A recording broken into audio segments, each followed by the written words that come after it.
Ang 24 anyos na si Tui, ang disenyo ng kanyang unang tattoo, hindi mukha o kung anumang larawan, kundi ang pinaka-iniingat-ingatan niyang lumang liham o sulat. Mga huling habilin ito ng kanyang mama Joy Ann bago ito namatay. Sa mga nagpaburda na dyan, ano ang istorya sa likod ng inyong mga tattoo? Ikaw sir, anong sign naman yung tattoo mo? Ay, pinasundan ko lang ang alapap. Pinasundan niya yung alapap niya, ayan o. So marami siyang alapap. Pinasundan niya ng borda para maging mapa. Para hindi mahalata yung alapap niya. Grabe, marami siyang alapap po. Puno na. Tattoo na yan, sir, tattoo na yan, tattoo na. Opo. Grabe. Ano? Remarkable siya. Sir, anong meaning naman ng mga tattoo mo? Ito ano to? Anong meaning? Ko lang ni Sagyang, may binutan ko na lang. Nakita mo lang? Dito. Ito. Pinatato ko, wala akong bado. Wala kang damit, pinatato mo. Ito. Barbecue stick. Barbecue yan. Barbecue. Ito. Meaning nito. Bahala lang mo sila. Kami nang magdidesisyon kung ano yan. Grabe no, may mga meaning ang mga tattoo niya. Dili sayang. Grabe. Solid.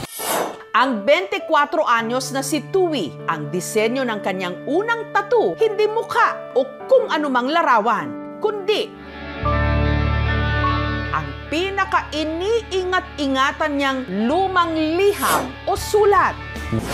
Mga huling habilin ito ng kanyang mama Joy Ann bago ito namatay. Nito raw nakaraang taon nung naisipan ni Tui na magpatattoo.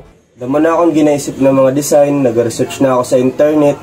Dama akong mga nakikita, gusto ko nga ni minsan si Peppa Pig, minsan si Coco Melon, minsan mga Ido, Mia.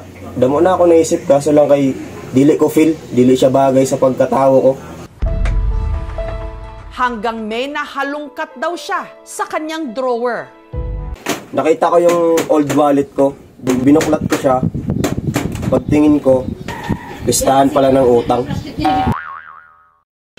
Kaya para hindi niya raw makalimutan ang mga bili ng kanyang ina, nito lang nakaraang buwan, nagdesisyon na siyang ipatattoo ito. First time in my life na may nagpatato sa akin ng ganung bagay. Tinanong ko pa siya paulit-ulit, sabi ko, sure ka? Magpapatato ko ng ganung bagay. Actually, utang yun eh.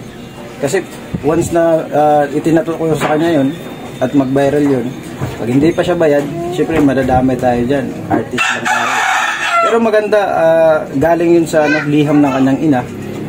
Nahalungkat niya, tapos pinatato niya sa kanyang katawan. Memorable din siya kahit listahan ng utang. Napaka bata.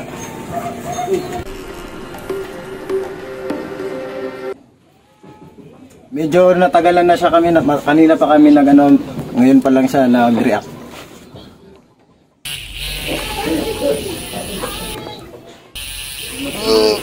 Ay! Pag-iwag, matatapos na.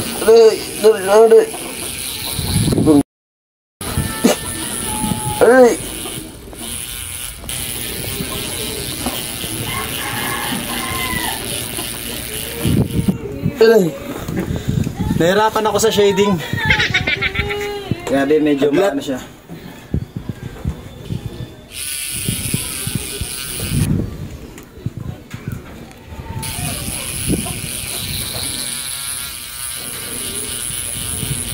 Ito, laban-laban na si Tundurito.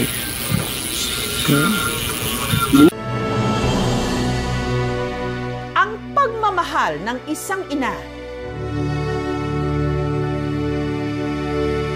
nagmamarka habang buhay.